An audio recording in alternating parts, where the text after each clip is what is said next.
Olá, pessoal.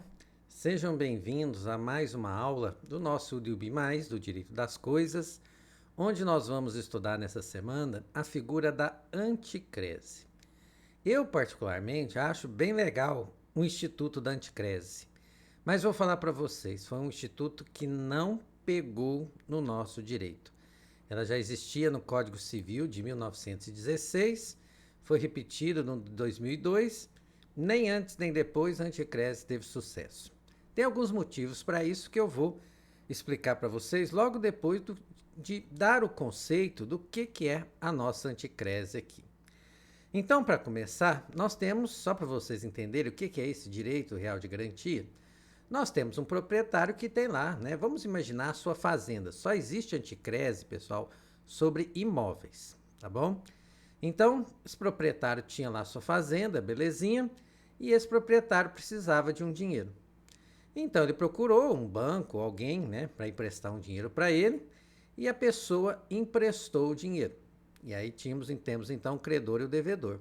Só que o credor queria uma garantia, se possível, uma garantia real. Então, o que o devedor faz na anticrese?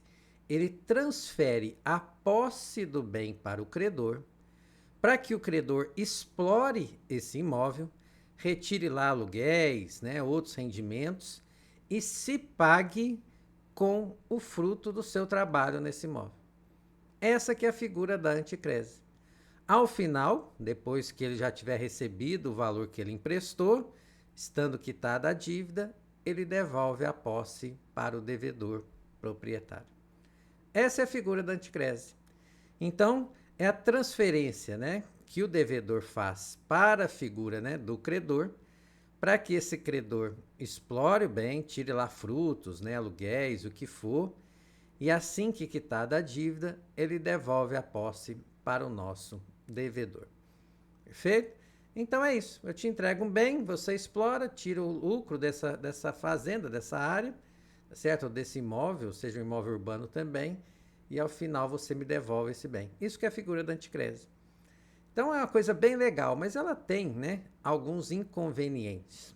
Vou mostrar para vocês. A definição disso que eu falei para vocês, vocês encontram no artigo 1506 do Código Civil, que eu vou pedir licença para ler. Não gosto de ler slide, mas vou fazer uma leitura aqui rapidinho.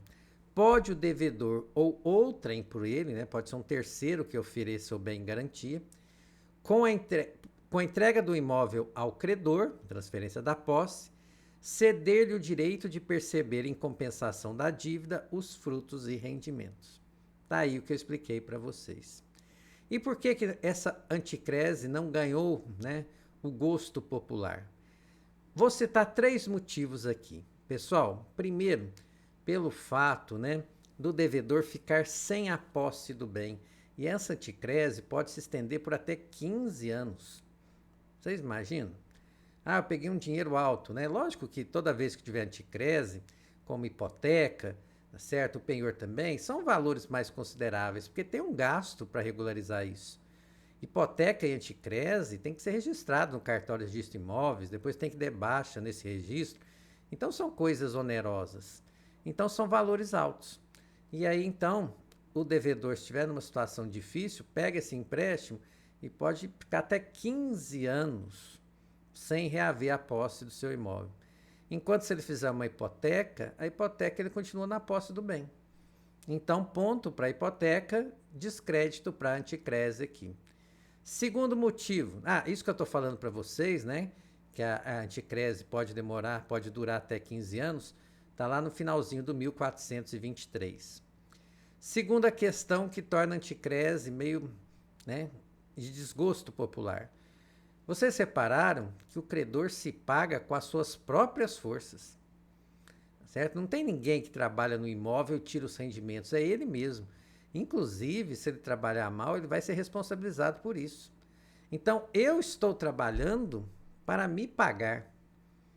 E isso o pessoal não gostou, certo? E o terceiro motivo que fez a anticrese também não cair no gosto popular.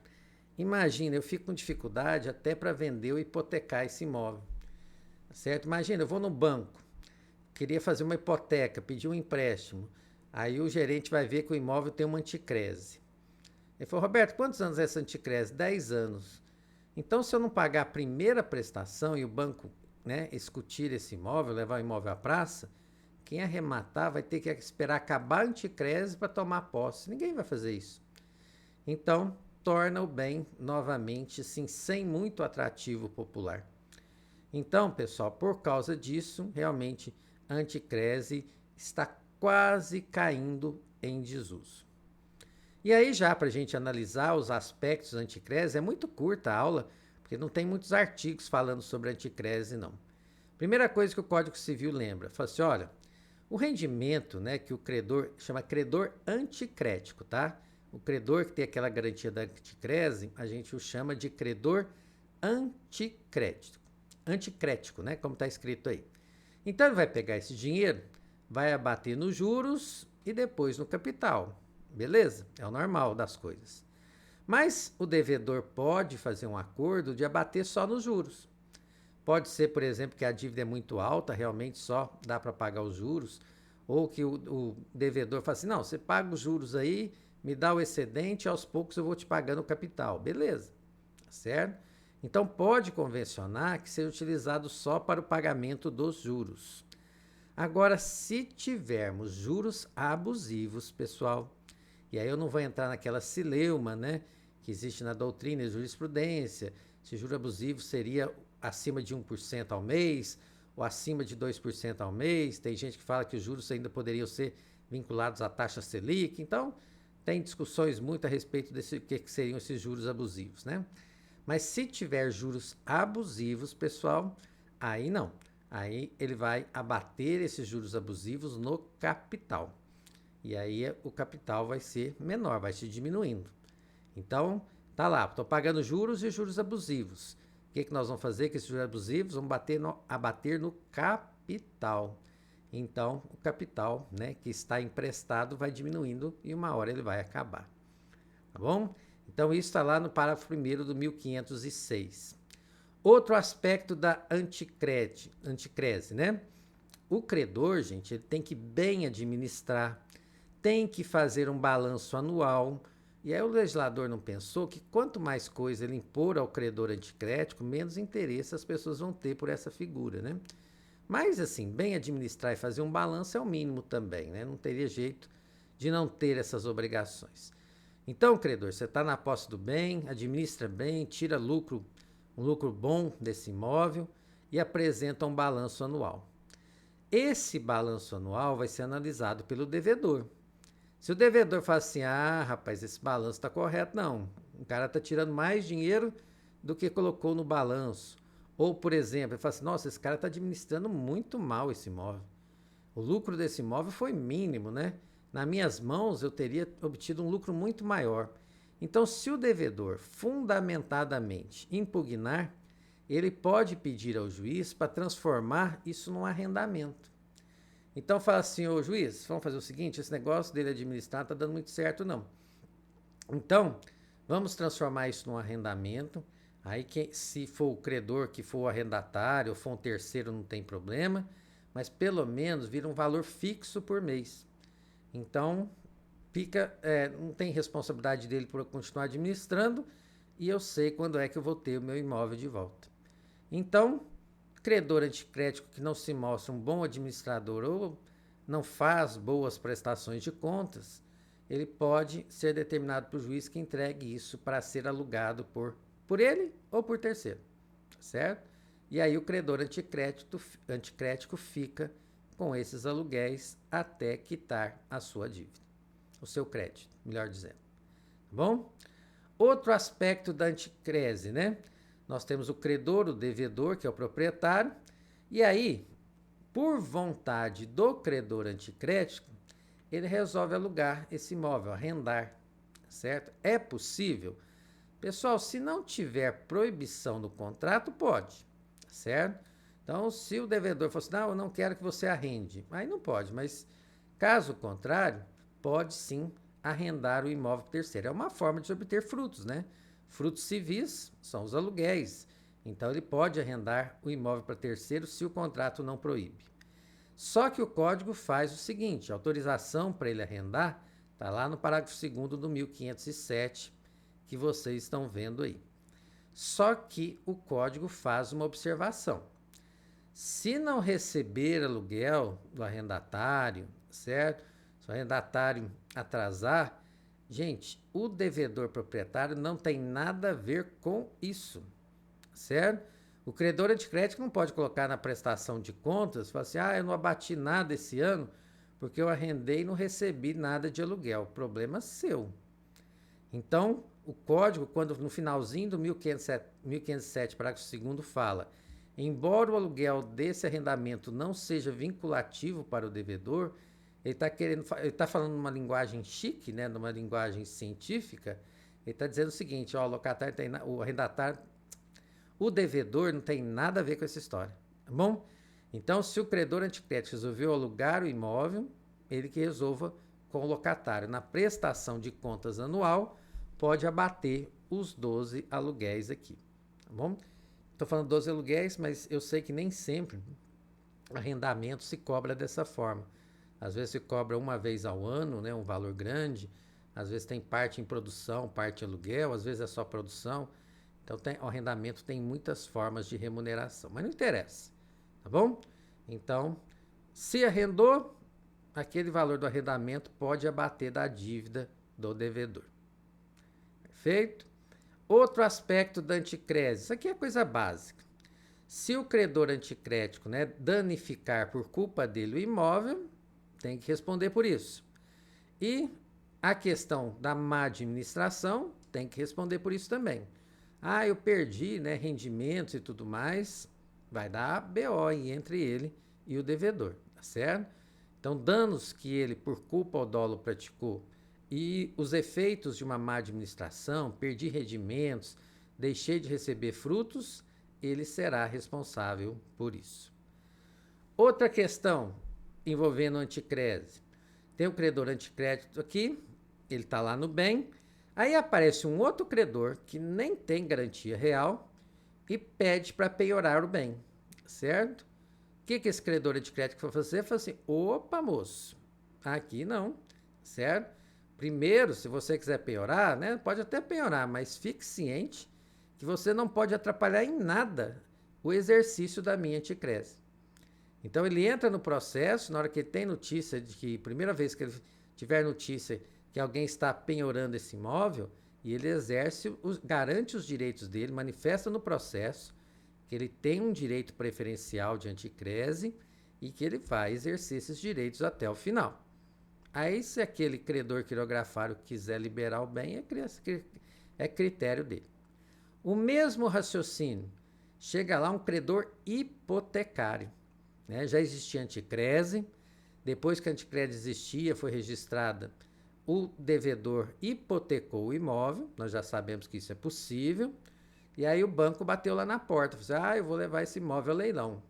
O que o nosso credor anticrético vai fazer? Vai entrar no processo e falar assim, credor hipotecário, deixa eu te explicar. Eu tenho uma anticrese, eu vou respeitar, eu vou exercer meus direitos de credor anticrético até o final. E aí o credor hipotecário vai ter que respeitar isso também, tá bom? Outra situação, chega uma pessoa lá e fala assim, comprei o imóvel. Como é que é? Comprei o imóvel. O cara me vendeu. Beleza, a venda é perfeita. Mas você viu que quando você foi comprar lá, que você tirou a certidão do imóvel, constava que tinha uma anticrese? Pois é, sou eu. Eu sou o credor anticrético. Então eu vou só te comunicar que eu vou exercer esse meu direito também até o final, certo? Você não vai tomar posse aqui enquanto eu não receber o último centavo do meu crédito. Essa questão do adquirente, pessoal, tem só um detalhe que está lá no artigo 1510 que vocês estão vendo aí. Se a pessoa, logicamente, desculpa, pessoal, a minha voz falhou aqui. Se a pessoa comprar o bem, né, e for lá e pagar a dívida do credor anticrético, aí acabou a anticrese. Aí é lógico que ele vai ter a posse do imóvel. Então, estou falando aqui da pessoa que comprou e não pagou a anticrese, não, a dívida que tinha. E ele quer tomar posse, né? Então, 1.510 vocês estão vendo aí. Chegou lá, comprei o bem, mas você não pagou a dívida? Eu não paguei não, mas eu queria a posse do bem. O credor anticrético fala para ele, vai ter não. Tá certo? Então, eu sou o credor anticrético, eu tenho garantia real.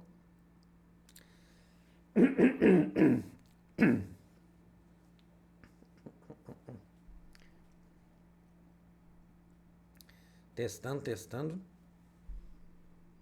E eu vou exercer esses meus direitos até o final. Tá bom? Então, é um direito do credor anticrético, ele está amparado por lei. Fundamento disso que eu estou falando para vocês está aí no 1509 do Código Civil.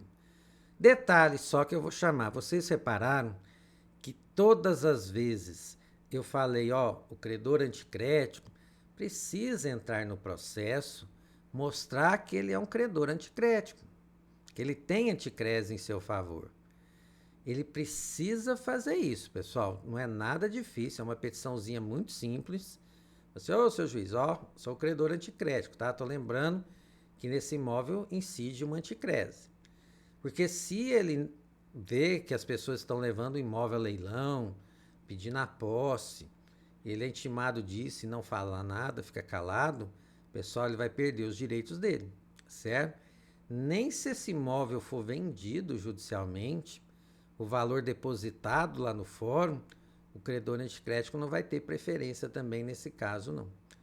Então, ele precisa mesmo se manifestar. E eu acho que ele não vai ser bobo de não manifestar, né?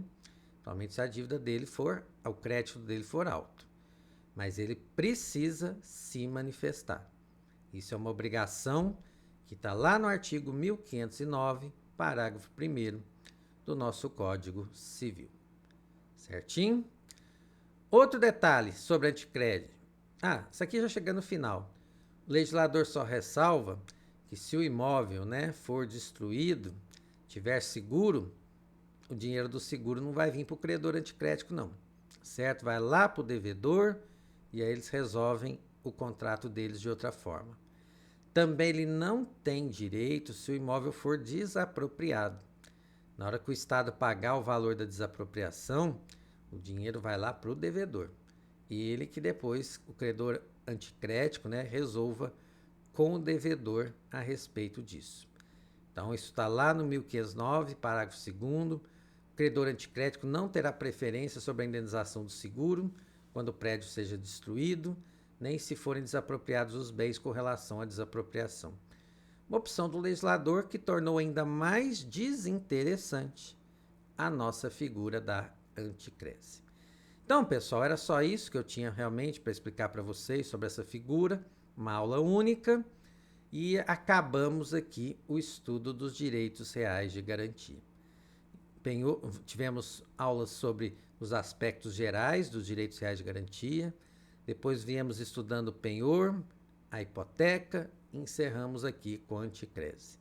Desses 3 direitos reais de garantia, de longe, o mais importante é a hipoteca, certo? Então, é o que merece um estudo bem especial de vocês. Combinado? Então, nossas últimas semanas do Unibe Mais teremos matéria nova, então. Um grande abraço, pessoal!